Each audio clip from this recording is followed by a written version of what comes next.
Hello everyone, welcome to Times with K. In this video, we will be visiting Switzerland through my lens, sharing my experience of the first international travel with my almost a year-old daughter Vanya.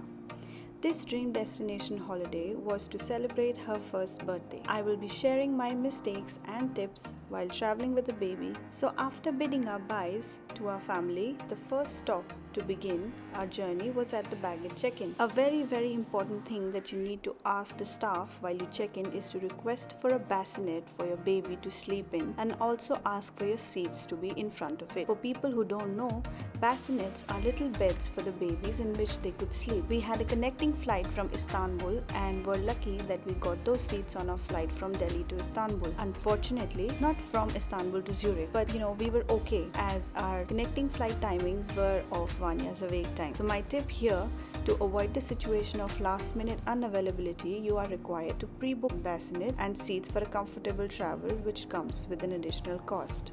Moving on, after we got our luggage checked in and security done, we headed straight to the lounge.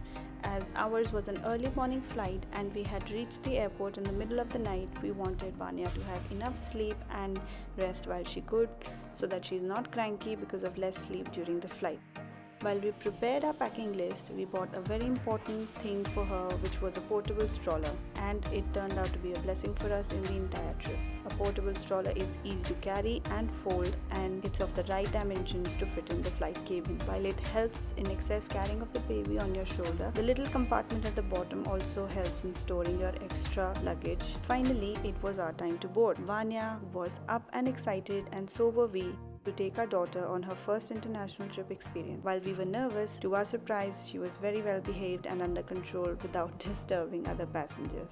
Little babies can feel air pressure in their ear much more than us grown-ups in flights. This can become very uncomfortable for them. So my tip here is to feed the baby during takeoffs and landings to curb it. For mothers who are not feeding, remember to keep a pacifier always handy for babies, especially of her age. As with air pressure, there is also the time when the babies are teething, which is another level of pain and discomfort they might experience. A favorite pacifier of the baby is of much help then. In fact, I suggest to keep backups too, just in case the first one gets dirty or lost. Again, another thing that we carried was enough baby food, and also Turkish Airlines provided us with free baby food, which helped us later to keep enough food backup for her so that she was never hungry. During the flight, there were many things that you can carry to entertain the child, like vacuum spinners, stickers, etc. But I guess the children like anything apart from the toys that we get for them to fiddle with. Finally, after us entertaining Vanya and she entertaining us, we had reached our destination, Zurich.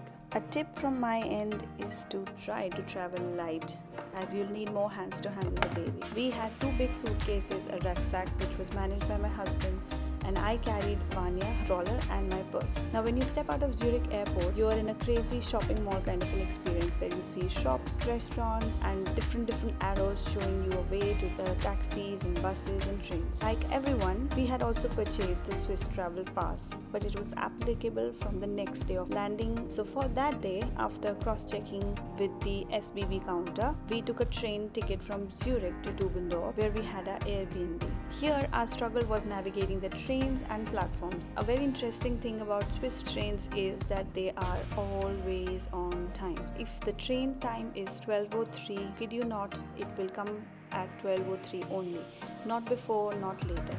And always make sure that you are standing on the right side of the platform, as the same train number might be coming on the other platform but will be going on the other direction to your destination. So please be mindful of that.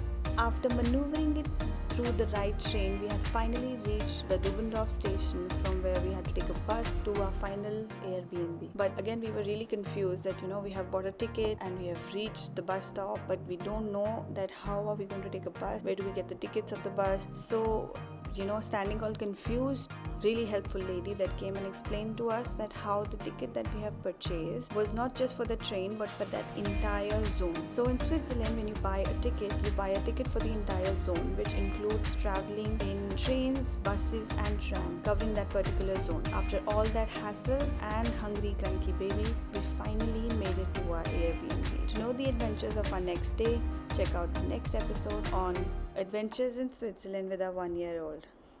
Bye.